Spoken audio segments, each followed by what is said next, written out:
وقد قال الله تبارك وتعالى في كتابه الحكيم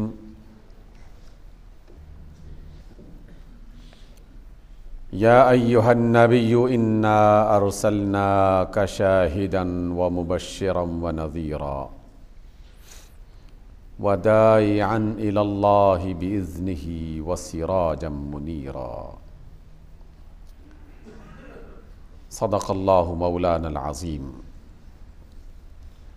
وقد قال الله عز وجل وَلَقَدْ كَرَّمْنَا بَنِي آدَمَ وَحَمَلْنَاهُمْ فِي الْبَرِّ وَالْبَحْرِ وَرَزَقْنَاهُمْ مِنَ الطَّيِّبَاتِ وَفَضَّلْنَاهُمْ عَلَى كَثِيرٍ مِّمَّنْ خَلَقْنَا تَفْضِيلًا صدق الله مولانا العظيم. وقال الله عز وجل قال فاهبط منها فما يكون لك أن تتكبر فيها فاخرج إنك من الصاغرين صدق الله مولانا العظيم. سامعین محترم، قرآن حکمت میں سے مختلف مقامات کی 3 آیات آپ کے سامنے تلاوت کی گئیں، جس میں ایک آیت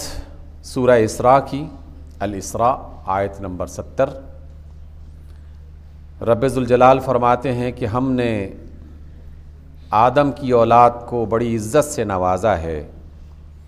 اور اسے خشکی اور تری پر حکمرانی عطا کر دی ہے، اور ہم نے اسے پاکیزہ اور طیب چیزوں کا رزق عطا کیا ہے، اور ہم نے اسے اپنی مخلوقات میں سے بہت ساری مخلوقات پر فضیلت عطا کی ہے۔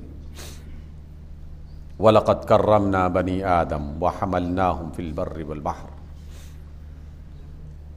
اس آیت اسراء میں رب ذوالجلال نے ہماری تعریف، ہماری فضیلت، ہم پہ اپنی عنایات، اپنی رحمتوں کا ذکر کیا، ہمیں جن عزتوں سے نوازا ہے رب ذوالجلال نے اس کا ذکر کیا، اور جو فضیلتیں ہمیں عطا کی گئی ہیں اس کی طرف اشارہ کیا گیا، اور بالکل اس کے مقابلے میں رب ذوالجلال اسی کتاب حکمت میں یہ فرماتے ہیں ابلیس کے حوالے سے، شیطان کے حوالے سے، کہ جب اس نے اپنے رب کا حکم ماننے سے انکار کر دیا اور اپنے آپ کو بہتر دانشور سمجھنے لگا، تو رب کائنات نے اپنے غصے کا اظہار کرتے ہوئے نہ صرف اس کی مذمت کی بلکہ اس کی سزا بھی سنائی۔ قال فاہبط منہا، اے ابلیس تو یہاں سے اتر جا، نکل جا،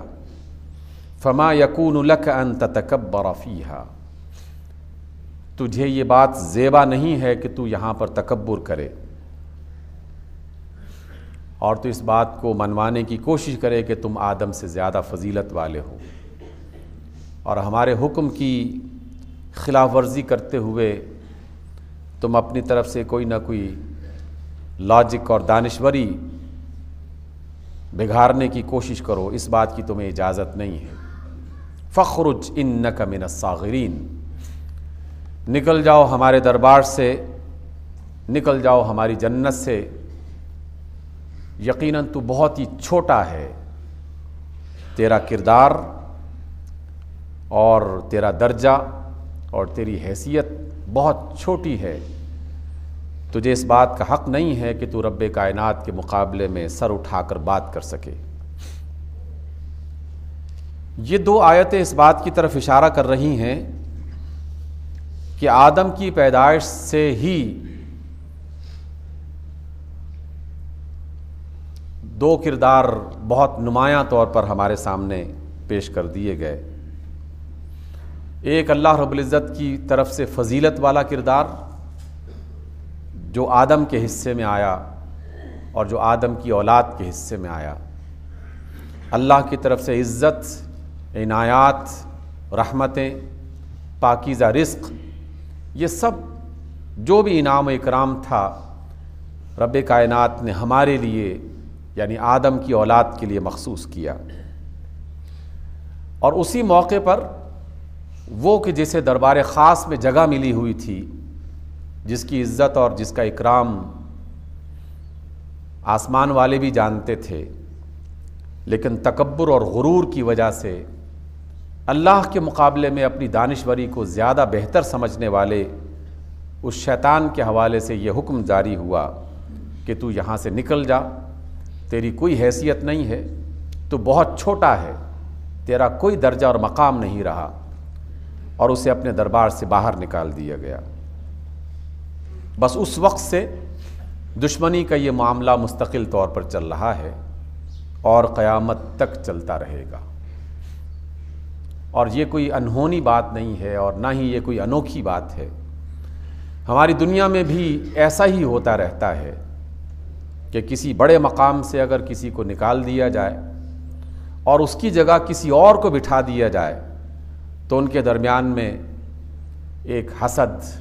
ایک کشمکش اور ایک دوسرے کی مخالفت اور دشمنی کا آغاز ہو جاتا ہے، اور پھر اس کشمکش میں فریقین اپنا اپنا زور لگاتے ہیں۔ جس سے عزت چھینی گئی ہے وہ انتقام لینے کے لیے اس سے عزت کو واپس لینے کی کوشش کرتا ہے کہ جسے اس کے مقام پر بٹھا دیا گیا ہو۔ اور یہ بات اللہ رب العزت نے کوئی ڈھکے چھپے انداز میں نہیں بیان کی۔ ایسا نہیں ہے کہ یہ کوئی خفیہ بات تھی جس کا نہ آدم کو پتہ چل سکا، نہ ابلیس کو پتہ چل سکا، اور نہ وہاں موجود دربار کے رہنے والے فرشتوں کو اندازہ ہو سکا، اور نہ بعد میں لوگوں کو اس بات کا خیال رہا، اس کو بھول گئے، بات جو ہے وہ آئی گئی ہو گئی، بلکہ یہ بات جب بھی ظاہر ہوئی یا جب سے ظاہر ہوئی ہے اس وقت سے اس کو بیان کیا جا رہا ہے، اور قیامت تک اللہ رب العزت نے اپنی کتاب کا اس کو حصہ بنا دیا ہے، اور ہمیں بار بار خبردار کیا جا رہا ہے کہ آدم اور آدم کی اولاد، تمہیں جو یہ عزت سے نوازا گیا ہے تو یہ عزت ایسے نہیں مل گئی تمہیں، بلکہ یہ میری خاص عنایت کی بنا پر تمہیں ملی ہے، اور اسی عزت کی بنا پر تمہارے کچھ حاسد بھی وجود میں آ گئے ہیں کہ جنہیں اللہ رب العزت نے اپنے حکم کی سرتابی اور نافرمانی کی وجہ سے عزت سے محروم کیا تھا۔ تو سامعین محترم، اس روز اول سے شیطان کے ساتھ ہمارا ایک ٹکراؤ چل رہا ہے، اور آپ اور ہم ذرا سوچیں کہ جس سے عزت چھینی گئی اور جسے عزت سے نوازا گیا، ان کے درمیان میں جو جنگ ہوگی تو اس جنگ کی بنیاد کیا ہوگی؟ شیطان کیا کرنا چاہتا ہوگا ہمارے ساتھ؟ اگر آپ ذرا سا بھی سوچیں گے تو اندازہ یہی ہوگا، ہر ایک عام سی عقل رکھنے والے فرد کو یہ بات پتہ چل جائے گی کہ شیطان کو جس بات کا غصہ ہے یقیناً وہ اسی پر حملہ کرنے کی کوشش کرے گا۔ اسے خبر ہے کہ عزت والا میں تھا، لیکن میرے مقابلے میں آدم کو عزت دے دی گئی، احترام میرا تھا، دربار میں مقام میرا تھا، اور یہ احترام اور مقام مجھ سے چھین کر آدم اور آدم کی نسل کو عطا کر دیا گیا ہے۔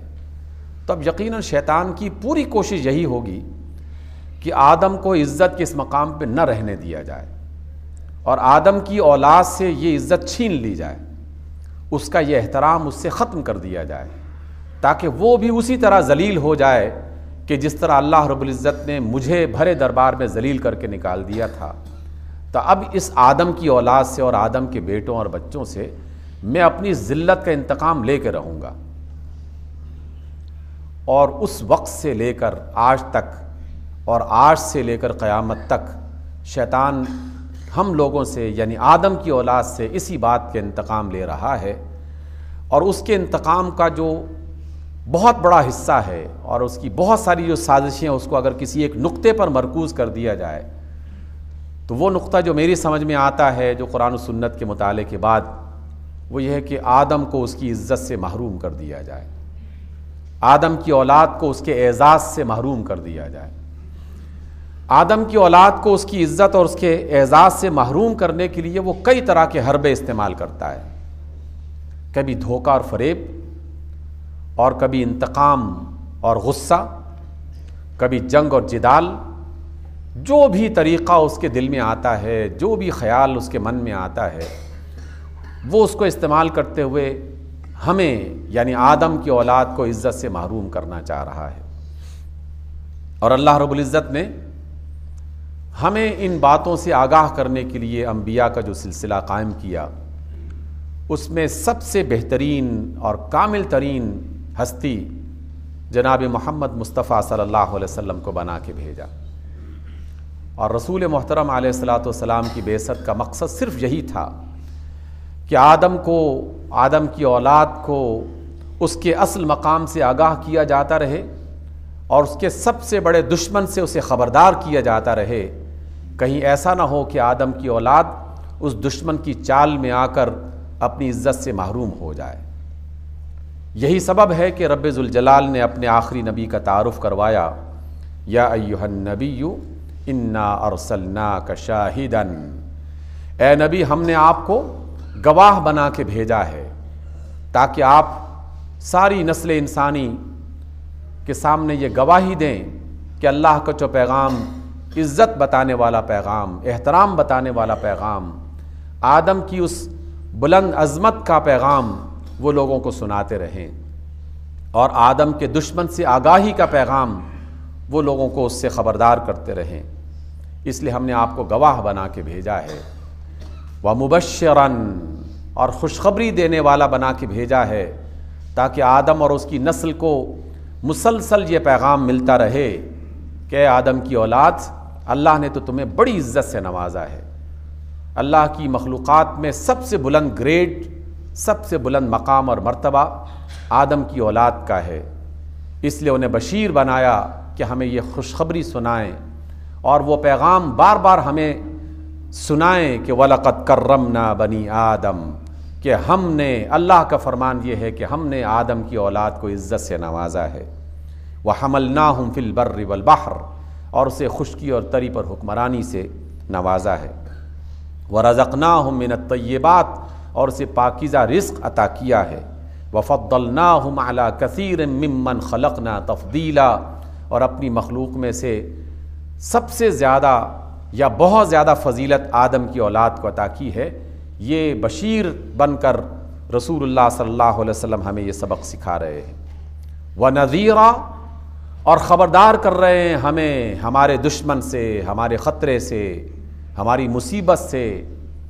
کہ جو مسلسل ہمیں نقصان دینے پہ لگا ہوا ہے۔ اس وجہ سے رسول اللہ صلی اللہ علیہ وسلم نے ہمیں جو بشارت دی وہ ہماری عزت کے حوالے سے بشارت دی،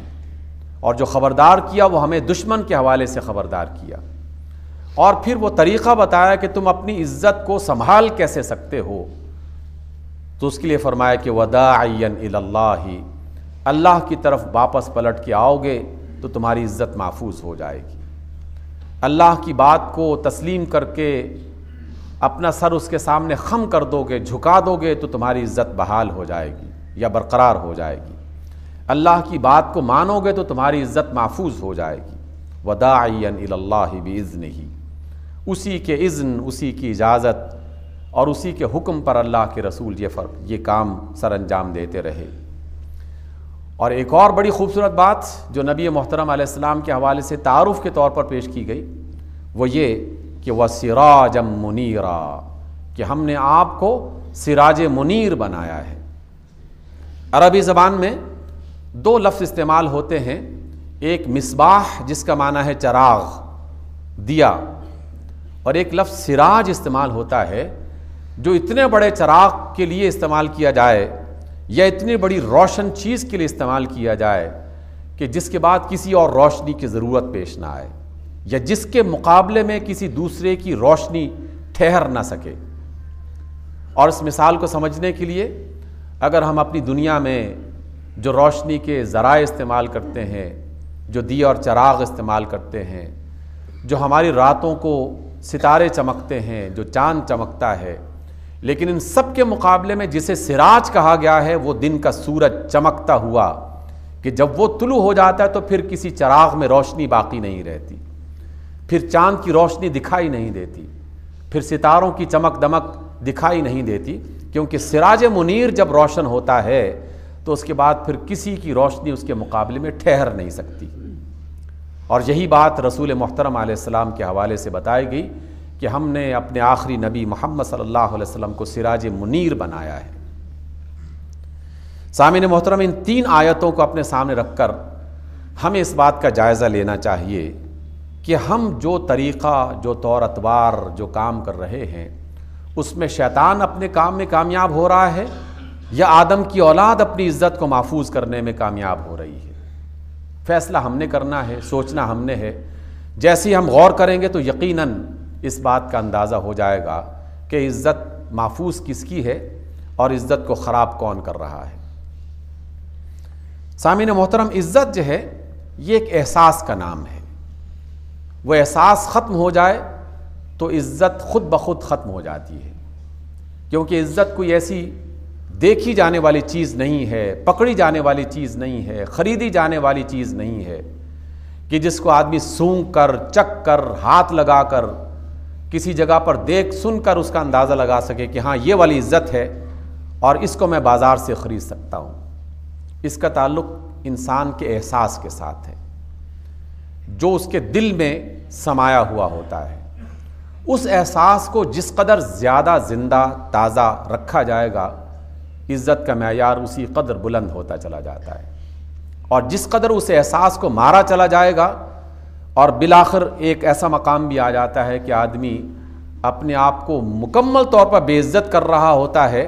لیکن اسے اس بات کا احساس نہیں ہو رہا ہوتا کہ اس کی عزت جا رہی ہے کہ نہیں جا رہی، کیونکہ اس کا تعلق تو صرف احساس سے ہے، اور احساس کو تو ایک مشق کے ذریعے سے، ایک تعلیم کے ذریعے سے، ایک تربیت کے ذریعے سے اجاگر کیا جاتا ہے۔ ہم مسلمان گھرانوں کے رہنے والے اپنے گھروں میں یقیناً اس بات کا مشاہدہ کرتے ہوں گے کہ ہمارے بچے 4-5 سال کی عمر میں پہنچتے ہیں تو اسی وقت سے انہیں اس بات کا احساس دلایا جاتا ہے کہ کپڑے کسی کے سامنے نہیں اتارنے۔ وہ اپنے لباس تبدیل کرتا ہے تو فوراً کمرے کا دروازہ بند کر کے کوئی اوٹ تلاش کرتا ہے، کوئی اوٹ تلاش کرتا ہے۔ 5 سال کے بچے کو یہ احساس کہ کہاں سے ملتا ہے؟ اسے کیا خبر کہ لباس اوٹ میں کسی کمرے میں جا کر تبدیل کرنے میں عزت ہوتی ہے اور کسی کے سامنے اس کو نہیں کرنا چاہیے۔ یہ ہم مسلمانوں کی طرف سے ہمیں جو عزت کا احساس دلایا گیا کہ انسان کی شرمگاہ کسی کے سامنے عیاں نہیں ہونی چاہیے، کھلنی نہیں چاہیے، یہ احساس ہم اپنے بچوں کو بچپن ہی میں ان کے ذہنوں میں ڈالتے ہیں، کیونکہ یہ بات ہمیں اللہ کے رسول صلی اللہ علیہ وسلم نے بتائی، اور یہ بات رسول اللہ کو اللہ رب العزت نے بتائی کہ انسانی عزت کا ایک سب سے خوبصورت اور سب سے بہترین اور بنیادی ذریعہ یہ ہے کہ وہ اپنی شرمگاہ کی حفاظت کرے، اور وہاں سے آغاز ہوتا ہے انسان کی عزت کے احساس کا، کہ ہمارے بچے بچپن ہی سے اس عزت کو سنبھالنے کی کوشش کرتے ہیں۔ پھر وہی بچہ اس کی عزت کے اگلے مرحلے میں ہم اسے داخل کرتے ہیں کہ گھر میں کوئی مہمان آ جائے، کوئی عزیز دوست آ جائے، اور بچہ اگر کسی اپنی معصومیت یا نادانی کی وجہ سے اس سے کوئی چیز مانگ لے تو ہم اسے کہتے ہیں کہ بھائی بچے، یہ کسی سے مانگا نہیں جاتا، کوئی چیز مانگنی ہو تو اپنے باپ سے مانگا کرو، ہم ہیں آپ کو دینے والے، بھائی سے مانگ لیا کرو، اماں سے مانگا کرتے ہیں۔ یہ باہر کے آنے والے لوگوں کے سامنے ہاتھ نہیں پھیلاتے، لوگوں کے سامنے ہاتھ پھیلانا یہ کوئی اچھی بات نہیں ہوتی۔ یہ ہم دوسرا احساس اپنے بچوں کے اندر پیدا کرتے ہیں، اور وہ بچے اس احساس کو اپنے بچپن ہی میں یاد کرتے کرتے اس بات میں پختہ ہو جاتے ہیں کہ کسی کے سامنے ہاتھ پھیلانا یہ عزت کے خلاف کوئی عمل ہے، اور اس کی وجہ سے ہمارے بچے بالآخر اس بات پر کاربند ہونا شروع ہو جاتے ہیں کہ ہاتھ پھیلانے کے مقابلے میں، کسی سے مانگنے کے مقابلے میں کسی کو دینا عزت والا کام ہے، کسی سے لینا عزت والا کام نہیں ہے، کسی کے سامنے ہاتھ پھیلانا عزت والا کام نہیں ہے، کسی کے پھیلے ہوئے ہاتھ پر کوئی چیز رکھ دینا یہ والی عزت تو ہو سکتی ہے، اس لیے کسی کی مدد کر دینا یہ عزت والی بات ہے۔ تیسرے درجے میں ہم اسے داخل کرتے ہیں کہ وہ بچہ گفتگو کرتے ہوئے، بات چیت کرتے ہوئے، کسی سے کوئی معاملہ کرتے ہوئے اچانک کوئی گالی دے دیتا ہے، کوئی برا جملہ کہہ دیتا ہے، کوئی بے ادبی کا کوئی اس سے جملہ نکل آتا ہے، بڑے چھوٹے کا لحاظ نہیں کر پاتا، تو ہمیں فوراً اسے عزت کا احساس دلاتے ہیں کہ بچے یہ جملہ جو تم نے کہا ہے یہ بڑوں سے نہیں کہتے، کیونکہ یہ جملہ جو ہے اس سے عزت انسان کی ختم ہو جاتی ہے. اچھے لوگ اس طرح نہیں کرتے. ہم اسے بولنے کا سلیقہ سکھاتے ہیں، بڑوں کا احترام کرنے کا طریقہ سکھاتے ہیں، چھوٹوں کی عزت کرنے کا طریقہ سکھاتے ہیں، ان سے محبت اور شفقت کرنے کا طریقہ سکھاتے ہیں. یہ سب عزت کے مختلف معیارات ہیں جس کا آغاز شرمگاہ سے شروع ہوتا ہے، اس کی حفاظت کرتے ہوئے، پھر زبان کی حفاظت، پھر احساس کی حفاظت، پھر ہاتھ کی حفاظت، پھر دوسروں سے مدد مانگنے کے بجائے دوسروں کی مدد کرنے کی بات. یہ سب عزت کے مختلف معیارات ہیں جو ہم اپنے بچوں کو منتقل کرتے رہتے ہیں. اور ہمیں یہ سب احساسات کہاں سے ملے؟ رسول اللہ صلی اللہ علیہ وسلم کی تعلیم سے، کہ اللہ نے اپنے رسول کے ذریعے سے ہمیں عزت کے یہ طریقے سکھائے اور کہا کہ لوگو، اے آدم کی اولاد، اگر تم عزت سے جینا چاہتے ہو تو پھر ان چیزوں کی حفاظت تمہیں لازماً کرنا پڑے گی. اپنی شرمگاہ کی حفاظت کرو، اپنی زبان کی حفاظت کرو، اپنے ہاتھوں کی حفاظت کرو، لوگوں کے معاملات میں سچائی اور دیانتداری کو محفوظ کرنے کی کوشش کرو، فریب اور جھوٹ سے اپنے آپ کو بچانے کی کوشش کرو، کیونکہ اس سے عزت چلی جاتی ہے. عزت ہی انسان کا سب سے بڑا سرمایہ ہے اس دنیا میں. اور اسی وجہ سے آپ اس بات کا جائزہ لے لیجئے کہ شیطان جب کسی بندے پر حملہ کرتا ہے تو اسے بھوک دے کر اسے اپنے پیچھے نہیں لگاتا، بلکہ اس کی عزت سے محروم کر کے اسے اپنے پیچھے لگاتا ہے. اور بعض اوقات اسے کھانا اچھے سے اچھا دلاتا ہے لیکن عزت سے محروم کر دیتا ہے، لباس اچھے سے اچھا پہنوا دیتا ہے لیکن عزت سے محروم کر دیتا ہے. اور شیطان اس میں بڑا خوش ہوتا ہے کہ بے وقوف آدمی ہے، بہت قیمتی لباس پہن کے سمجھتا ہے کہ مجھے عزت مل گئی، بہت اچھے کھانے کو کھا کر کہتا ہے کہ مجھے عزت مل گئی، حالانکہ اس نادان کو تو پتہ ہی نہیں کہ میں نے تو اس کی عزت، جو سب سے بڑا اس کا قیمتی زیور تھا اور سرمایہ تھا، وہ میں نے تو اس سے چھین لیا ہے. اور موجودہ زمانے میں شرمگاہ کی حفاظت کے حوالے سے بھی شیطان نے وہ چال چلی کہ دنیا میں وہ لوگ جو اپنی شرمگاہوں کو بیچتے ہیں اور اس کا سودا کرتے ہیں سر عام، تو ہمارا میڈیا، ہمارے لوگ، ہمارے افراد انہی افراد کو قوم کا سرمایہ بنا کر پیش کرتے ہیں کہ یہ ہماری قوم کا سرمایہ ہیں، یہ ہماری قوم کے ستارے ہیں. ان کی چمک دمک، ان کی عزت، ان کا احترام سر عام دن رات بیان کیا جاتا ہے کہ جو اپنی جسم فروشی میں کبھی کوئی عیب محسوس نہیں کرتے، کیونکہ شیطان نے ان کے دل میں یہ بات ڈال دی ہے کہ اس سے کچھ نہیں ہوتا، جسم کی عزت چلے جانے سے کیا فرق پڑتا ہے،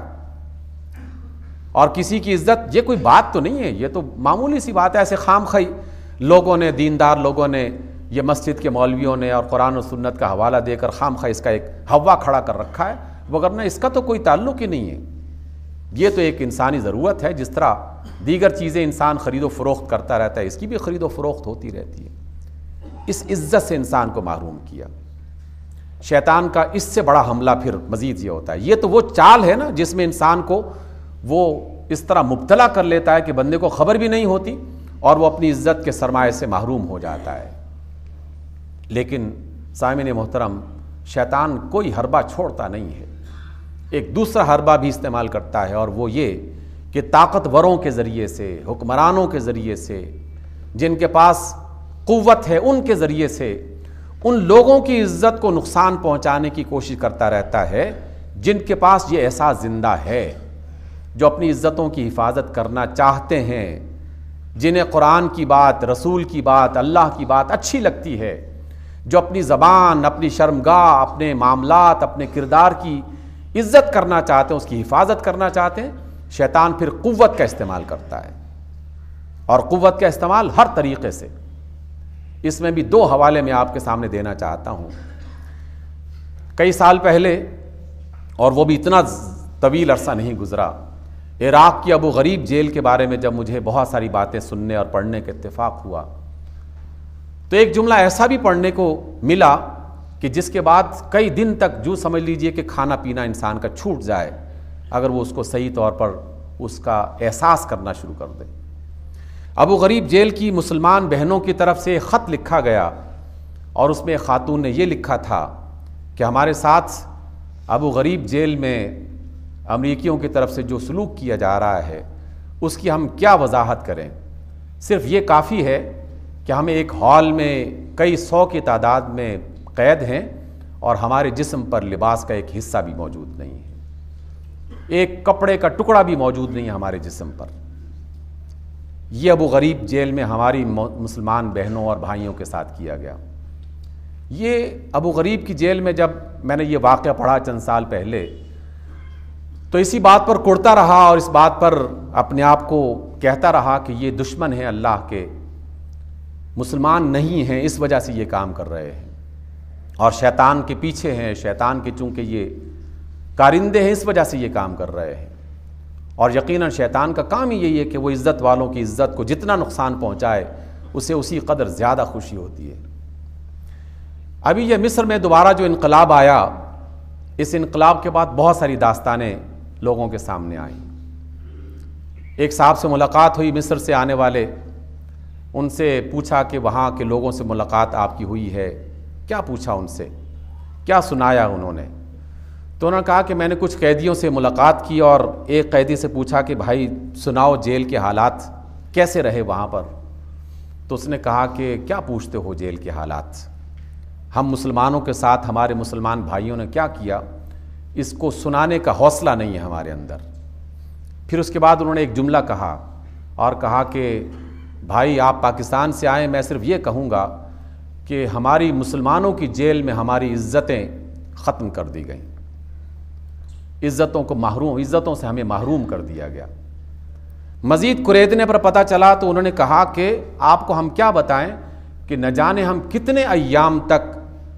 اس طرح نماز پڑھتے تھے کہ ہمارے جسم پر لباس کا ایک ٹکڑا موجود نہیں ہوتا تھا، تیمم کر کے اسی حالت میں ہم لوگ نماز پڑھتے تھے۔ اور اگر کوئی شخص احتجاج کرتا کہ آپ ایک مسلمان آدمی ہیں، ہم مسلمان ہیں، آپ بھی مسلمان ہیں، کلمہ پڑھتے ہیں، اللہ رسول کا نام لیتے ہیں، اس قدر زیادہ ذلت، تو اگر کوئی شخص معمولی سی آواز بلند کرتا تو اسے پھر 6 مربع فٹ کے ایک باکس میں بند کر دیا جاتا اور ہفتوں وہیں پڑا رہتا، وہ پوچھا نہیں جاتا کہ تمہارا حال کیا ہو رہا ہے۔ یہ وہ شیطان کا حربہ ہے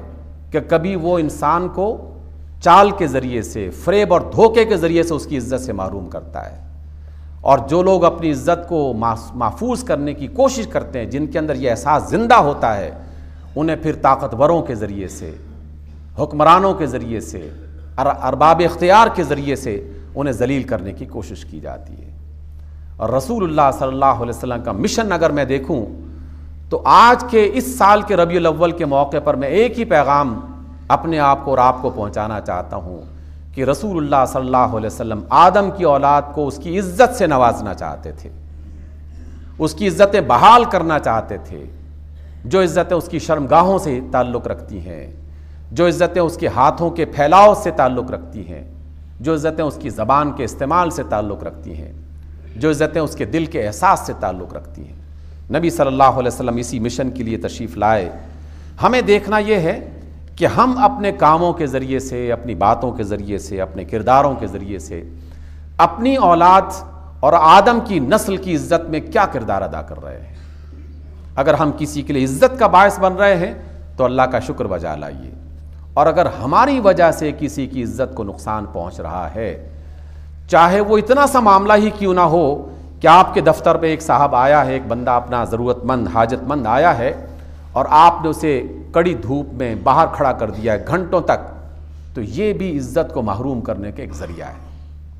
اور بدقسمتی سے ہمارے ہاں تو باقاعدہ بیوروکریسی میں یہ تعلیم دی جاتی ہے، اور بہت سارے محکموں میں یہ تعلیم دی جاتی ہے کہ کوئی حاجت مند آئے تو جب تک اسے آدھ پون گھنٹہ انتظار نہ کرواؤ اس کا کام نہیں ہونا چاہیے، کیونکہ تمہاری عزت اسی میں ہے کہ وہ بندہ باہر کھڑا ہو کر آدھ پون گھنٹہ انتظار کرے تاکہ اسے پتہ چلے کہ جناب کسی بڑے آفیسر کے پاس تم گئے ہو۔ اللہ کے رسول صلی اللہ علیہ وسلم نے یہ عزت کا طریقہ ہمیں نہیں سکھایا۔ سامعین محترم، آئیے ہم رسول اللہ صلی اللہ علیہ وسلم سے اپنی وابستگی کا ادراک اور اظہار اس طرح سے کریں کہ ہم اللہ کے بندوں کی عزت کریں گے اور اپنی عزت کی حفاظت کرنے کی کوشش کریں گے۔ اقول قولی ھذا واستغفر اللہ لی۔